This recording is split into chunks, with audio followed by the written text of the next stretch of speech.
আরো তীব্র হলো রাজ্যপাল সংঘাত। জরুরি মন্ত্রিসভার বৈঠক ডেকে অবিলম্বে রাজ্যের অর্থনীতি নিয়ে শ্বেতপত্র প্রকাশের দাবি তুললেন রাজ্যপাল। আজকে দিল্লিতে কেন্দ্রীয় অর্থমন্ত্রী নির্মলা সীতারামনের সঙ্গে বৈঠক করেন তিনি এবং এরপর রাজভবনের তরফে বিবৃতি দেওয়া হয়। সেই বিবৃতি দিয়ে বাংলায় অর্থনৈতিক ভাঙন শুরু হয়েছে বলে অভিযোগ তোলা হলো। যুক্তরাষ্ট্রীয় কাঠামোয় রাজ্যপালের ভূমিকা নিয়ে দুজনের মধ্যে কথা হয়েছে বলেও জানানো হয়েছে বিবৃতিতে।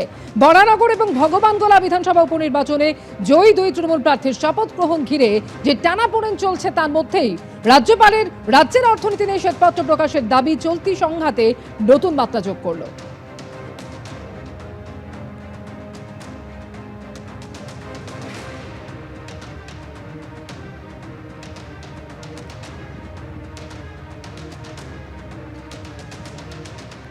আর এই জটিলতার মধ্যেই বিধানসভার অধ্যক্ষ তিনি বলছেন যে শপথ জটিলতা নিয়ে আমি ক্লান্ত, আবারও অনুরোধ করছি বিধানসভায় এসে শপথ গ্রহণ করান। রাজ্যপালের উদ্দেশ্যে আবেদন বিধানসভার অধ্যক্ষ বিমান বন্দ্যোপাধ্যায়। শপথের যে প্রক্রিয়া রয়েছে তা বিধানসভার পক্ষেই সম্ভব। মন্তব্য বিধানসভার স্পিকারের। রাজ্যপাল বিধানসভায় আসুন, শপথ নেওয়ান, এটার শেষ হওয়া দরকার জানিয়েছেন বিমান বন্দ্যোপাধ্যায়। সত্যি আমি খুব ক্লান্তিকর লাগছে, আমার এত ক্লান্ত হয়ে গেছি। একটা শপথ গ্রহণকে কেন্দ্র করে এত টালবাহানা। রাজ্যপালকে তো আমি আপনাদের মাধ্যমে আবার আমি অনুরোধ করব, আপনি বিধানসভাতে আসুন।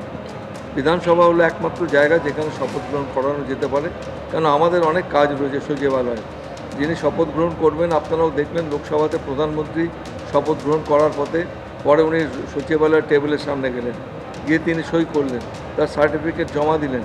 এইসব প্রক্রিয়াগুলো বিধানসভাতেই সম্ভব, এবং এইটা উনি কেন বুঝতে চাইছেন আমি ঠিক জানি না। তবে আমি এখনও বলবো যে আপনাদের মাধ্যমেই আমি ওনাকে অনুরোধ করবো, এটা একটা শেষ হওয়া দরকার আছে। Let there be an end to this. 10 জুলাই রাজ্যের 4 বিধানসভা কেন্দ্রে উপনির্বাচন রয়েছে। তার আগে আজ মানিকতলা কেন্দ্রের বিজেপি প্রার্থী কল্যাণ চৌবের সমর্থনে প্রচার করলেন সুকান্ত মজুমদার। মানিকতলা বিধানসভায় উপনির্বাচনে বিজেপি প্রার্থী কল্যাণ চৌবের সমর্থনে বিজেপি রাজ্য সভাপতি সুকান্ত মজুমদারের প্রচার। সঙ্গে রয়েছেন তাপস রায়। সুকান্তবাবু, আজকে আপনি প্রচার সারছেন, নীলাদ্রি দানা রয়েছেন, তাপস রায় রয়েছেন, কল্যাণ চৌবের সমর্থন প্রচার, কি বার্তা?